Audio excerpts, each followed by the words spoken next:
নাৰী শক্তিৰ সবলীকৰণৰ বাবে প্ৰায় ৩৮ লক্ষ আমাৰ আই মাতৃ নাৰী সমাজে অৰুণোদয় ৩ আঁচনিৰ আজি সুবিধা লাভ কৰিছে আৰু ইয়াৰ জৰিয়তে অসমৰ বিশেষভাৱে দুখীয়া নিম্ন মধ্যবিত্ত বা মধ্যবিত্ত বা যিসকলৰ উপাৰ্জন বছৰি ২ লাখ টকাৰ কম বা যিসকলৰ BPL কাৰ্ড আছে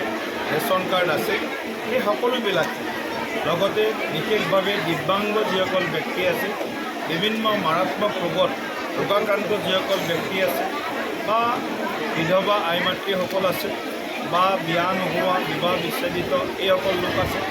এই সকলোৱে আজি অসমৰ প্ৰতিটো বিধানসভা সমষ্টিত এই অৰুণোদয় ৩ আঁচনিৰ লাভ কৰিছে অসমৰ জনদৰদী মুখ্যমন্ত্ৰী আৰু ভৱিষ্যদৰ্শী মুখ্যমন্ত্ৰী ডক্টৰ হিমন্ত বিশ্ব শৰ্মা ডাঙৰীয়াই এই আঁচনি আনুষ্ঠানিকভাৱে আজি গুৱাহাটীত আৰম্ভণি কৰিছে আৰু আমি দেখিছোঁ আই মাতৃসকলৰ মুখত আজি হাঁহি কাৰণ বহুদিন ধৰি আই মাতৃসকল বহুতে আমাক অভিযোগো দি আছিল কিছুমানে পাই আছিল কিছুমানে পোৱা নাছিল এতিয়া প্ৰায় ২০ৰ পৰা ৩০% সকলো বিধানসভা সমষ্টিত আমি দেখিছোঁ ইয়াৰ হিতাধিকাৰী বৃদ্ধি হৈছে হিতাধিকাৰী বুলি এইকাৰণে কৈছোঁ নাম্বাৰ অফ বেনিফিচিয়াৰী অৰ্থাৎ আমি আমাৰ চৰকাৰ যিটো মুখ্যমন্ত্ৰী ডাঙৰীয়াই কৈছে যে কোনো দয়া বা কোনো ধৰণৰ কৃপা দৃষ্টিৰে আমি আঁচনি লোৱা নাই আমি লৈছোঁ আমাৰ আই মাতৃ মহিলাসকলৰ প্ৰতি আমি সন্মান দিছোঁ তেখেতসকলে সমাজখনক নেতৃত্ব দিয়ে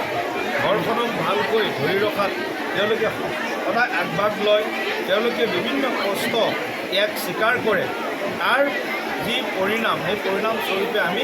আই মাতৃ সমাজক সন্মান সহকাৰে তেখেতসকলক শ্ৰদ্ধা জনাবৰ কাৰণে এই অৰুণোদয় আঁচনি আমি আৰম্ভণি কৰিছোঁ আৰু ৩০ লক্ষাধিক লোকে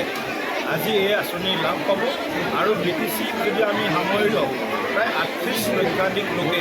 এই আঁচনিখনৰ পৰা লাভ পাব ইয়াৰ আন এটা উল্লেখযোগ্য দিশ হৈছে যে অৰুণোদয় যি পৰিয়াল অৰুণোদয়ত এগৰাকী এটা পৰিয়াল এখন আঁচনি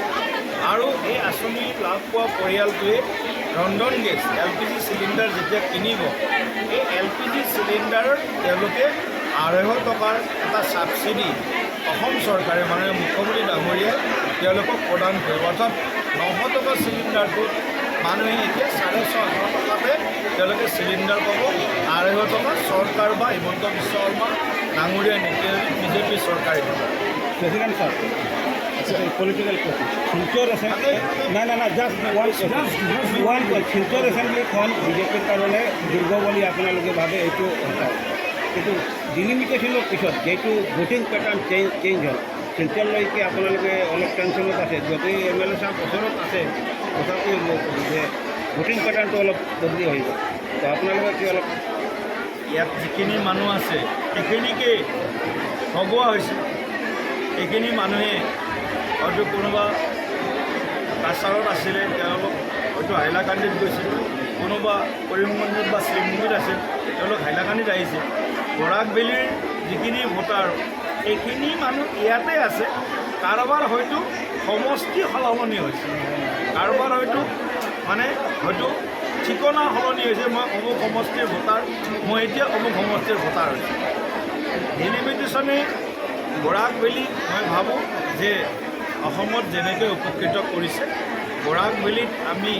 আমাৰ নিজৰ প্ৰতিনিধিখিনি শক্তিশালীভাৱে দিছপুৰলৈ পঠিওৱাত এই ডিলিমিটেশ্যনে সহায় কৰে না মই শিলচৰ আছে যিকোনো খবৰৰ বাবে যোগাযোগ কৰক 7099017330 লগতে 7099017110 নম্বৰত।